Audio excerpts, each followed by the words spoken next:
Copeos est une coopérative citoyenne qui a pour objectif de valoriser des ressources de bois locales pour chauffer des bâtiments. Et donc on va transformer des déchets verts en plaquettes de bois et on va installer des chaudières dans des écoles ou des maisons de repos qui vont pouvoir utiliser ces copeaux issus des déchets. Le groupe Comet est actif dans le recyclage de ce qu'on va appeler les déchets métalliques, à savoir déchets électriques et électroniques, véhicules hors d'usage, mais également la ferraille que l'on met dans les parcs à conteneurs. Et il va recycler sur tout l'ensemble des matériaux qui sont contenus, l'ensemble de ces matières, pour produire de la matière première secondaire pour l'industrie. BC Materials is een jonge Brusselse start-up die grondverzet transformeert in lijmpleisters, lijmstenen en stamplijm. Grondverzet is eigenlijk uitgegraven grond die officieel beschouwd wordt als afval en wij transformeren het tot circulaire bouwmaterialen om de heel zware impact van de bouwsector, die heel vervuilend is, zoveel mogelijk te reduceren. Pour expliquer rapidement ce que c'est, la Sonian Wood Coop est une jeune entreprise bruxelloise qui s'est fixée comme mission de valoriser localement le bois de l'écosystème bruxellois. Donc c'est notamment les arbres de la forêt de Soignes, mais aussi les arbres de la ville elle-même. Je suis co-administratrice déléguée, puisqu'on est 2 administrateurs délégués.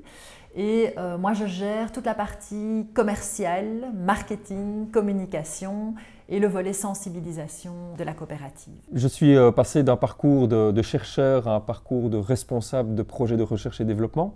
Et puis depuis 3 ans, j'ai été nommé à la direction générale du groupe, c'est-à-dire intégré derrière l'ensemble de l'activité productive journalière, le service commercial, l'ensemble des services périphériques. Donc c'est un nouveau métier qu'il faut apprendre et construire tous les jours. Ça ne peut se faire que parce que nous avons des équipes et une société, c'est avant tout des gens. Donc c'est un élément très important dans ma fonction journalière, c'est-à-dire dynamiser l'ensemble du travail de chacun et d'avoir une ligne de conduite, une stratégie que l'on veut atteindre. Wie ben ik? Ik ben Anton Maartens, business developer bij BC Materials. Ik doe onder andere presentaties bij architectuurbureaus, bij studenten en bij bouwbedrijven over wat wij doen, waarom wij het doen, hoe wij anderen kunnen helpen om ook onze materialen te introduceren in een bouwproject. Moi je suis Stéphane Kampelman, un des cofondateurs de cette coopérative Sonian Wood. Je suis économiste de formation, mais j'ai aussi un diplôme de menuisier. Mais comme on est tout petit, dans une start-up, tout le monde fait un peu tout.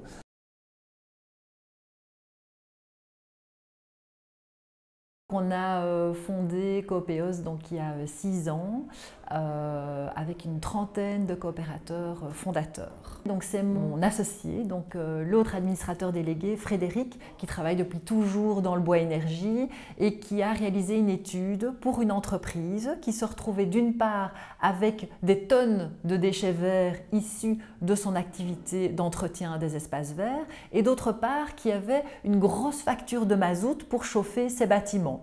Et donc là est venue la question, mais tiens, pourquoi pas chauffer ces bâtiments à partir des déchets de cette entreprise. Donc le groupe Comet est avant tout un groupe familial, mais qui s'est fortement professionnalisé au cours des 20 dernières années.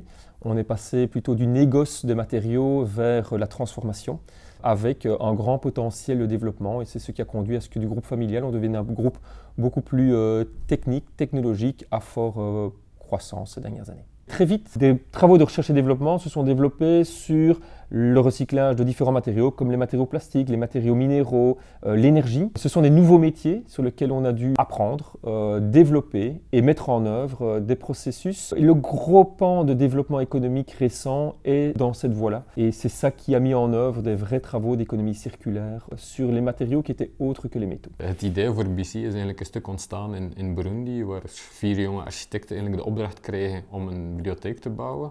Ter plaatse constateerden dat dat eigenlijk niet mogelijk was met traditionele materialen en dat ze van een lokale aannemer eigenlijk geleerd hebben hoe je met ongebakken materialen een bibliotheek kan maken.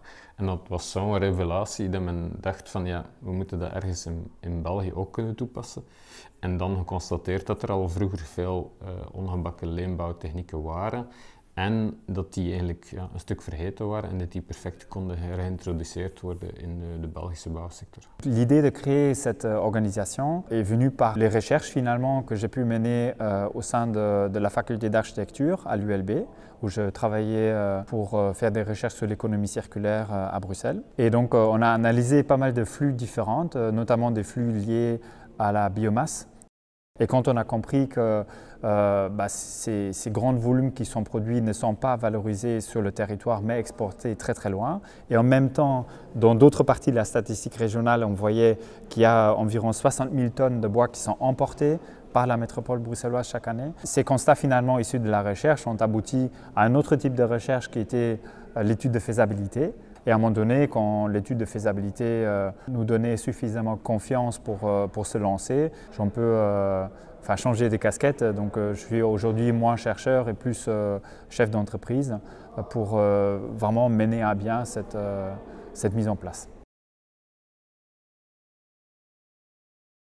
L'économie circulaire, elle est la base de notre modèle. On s'est retrouvé face à une problématique que sont les déchets verts, sur lequel il y avait tout à créer. On est parti également de la problématique énergétique et à partir de là, on a vraiment construit tout le modèle Coopeos pour répondre vraiment aux besoins de la société, qui est de pouvoir traiter ces déchets et d'autre part, qui est de pouvoir réduire les émissions de CO2. Toute notre organisation tourne autour de ce principe circulaire. Dans la conception de nos chaufferies, eh bien, les containers sont des containers maritimes qui ne sont réutilisés et qui seraient autrement simplement jetés. La circularité des matériaux, c'est les gènes du groupe Comet, c'est-à-dire nous exploitons ce qu'on appelle une mine urbaine, c'est-à-dire nos déchets, et l'objectif c'est de les remettre sur le marché. Donc cette forme d'économie circulaire, elle est ancrée dans la thématique du groupe Comet depuis toujours.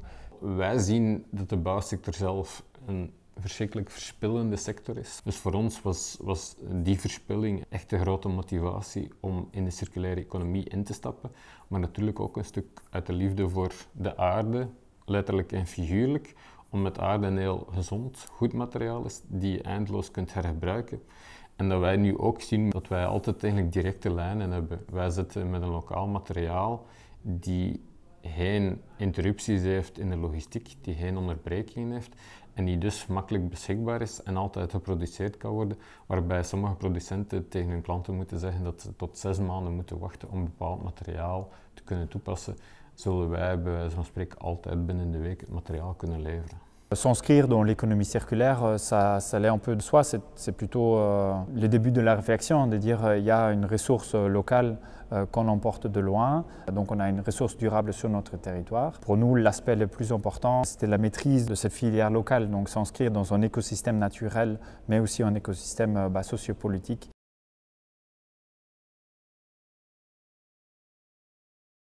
Donc les grands défis auxquels Coopeos souhaite s'attaquer, c'est d'une part les déchets, d'autre part l'énergie, donc avec toute la problématique au niveau émissions de CO2 et dérèglement climatique, et d'autre part les modèles d'entreprise.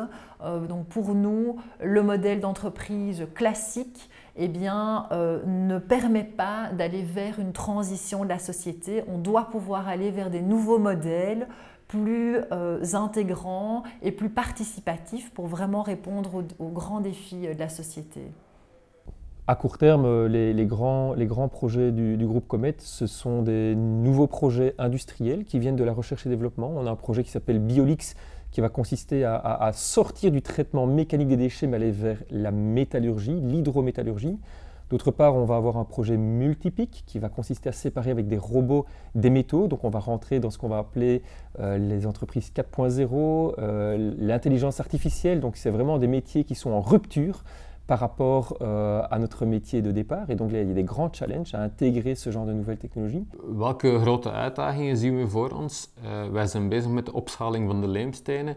Eigenlijk een leemsteen zoals we die nu produceren is die iets te duur voor de bouwmarkt. We zijn ook met een groot R&D-project daarbij bezig waarbij we willen zien of de uitgegraven grond van de metrolijn 3 in Brussel of we die grond kunnen gebruiken om de metrostations eigenlijk zelf te bouwen met lijmstenen bijvoorbeeld. We weten dat die een extreem lage ecologische voetafdruk hebben, maar we gaan het meer en meer letterlijk berekenen tot op de komma bij wijze van spreken, om te tonen hoe groot het contrast is met de klassieke bouwsector die heel vervuilend is. Nous-mêmes, on va lancer notre propre produit qui est une table ronde, une table de bistrot, qui ont des rondelles de marronnier du parc royal qu'on a récupéré, qui était en train d'être broyé pour servir comme paillage, parce qu'il n'y avait pas de valorisation justement. Nous on a dit non, on va faire quelque chose avec ça, on les a coupés en rondelles. On a acheté des pieds et là on développe une table de bistrot avec ces rondelles pour faire un nouveau objet bruxellois qui n'existait pas avant. C'est une activité économique, ça doit être profitable, mais en même temps, comme on invente des nouvelles choses avec plein d'envie, plein de créativité, c'est quand même aussi quelque chose qui est assez agréable et intéressant.